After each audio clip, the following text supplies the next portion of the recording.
So here we have the Skoda Octavia on a 19 plate. I'm going to start off by showing you around the outside of it, and then we'll hop in and run through some controls on the inside. From the outside you can see it's the 5-door estate version with alloy wheels, of course.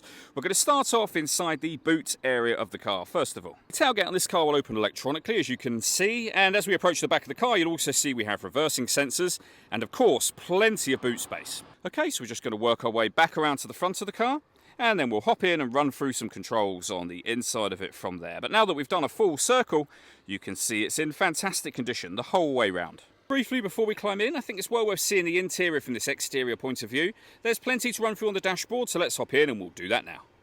Okay, now that we're inside the car, we're going to start with the dials. On the far left-hand side, we have the coolant temperature gauge. We then have the rev counter, speedometer, and fuel gauge. We've also got a digital readout for the speedometer within the main speedometer section. And within the rev counter, it will show you what gear this car is in. It's an automatic, so we're in park at the moment, of course. Beneath that, at the bottom, just to the right-hand side there, you can see the total miles for this car. They are 30,974.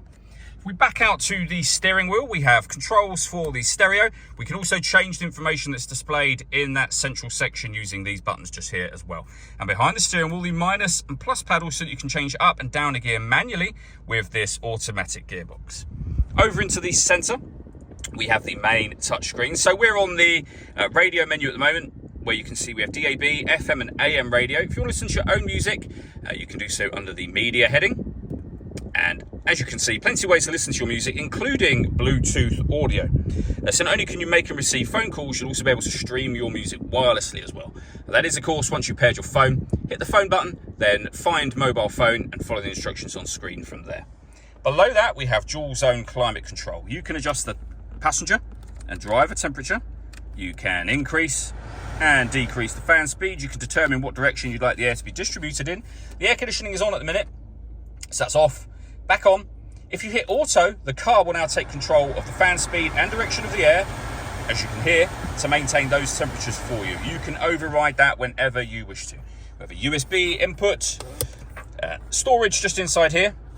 If we move the gear lever out of the way, you can then see that we've got deadlock, so you can lock and unlock the car doors from the outside.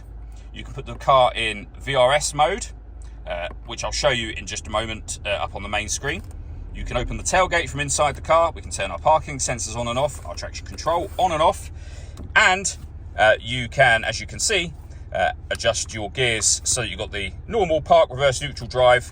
You can also then put it into sport, back into drive as well from here. And you can change gear manually, both up and down from this stick, as well as from the steering wheel controls. VRS mode gives you the option up on the main screen to put your car into eco, normal, sport or individual, and under individual you can customize the settings shown on screen now. The last thing I wanted to talk about is the panoramic glass roof. There's a sunblind you can open up, of course, and as you can see that lets in a huge amount of extra light to the cabin area. You can leave it like this if you wish to, or this front section will open as a full sliding sunroof should you wish to do that. And as you can see, the area that opens up is massive as well. All that leaves me to say is thank you for taking the time to watch this video. If you'd like to come and see this ULEZ compliant car for yourself and have a test drive, please feel free to call either of our MJA sites. We'd love to hear from you soon.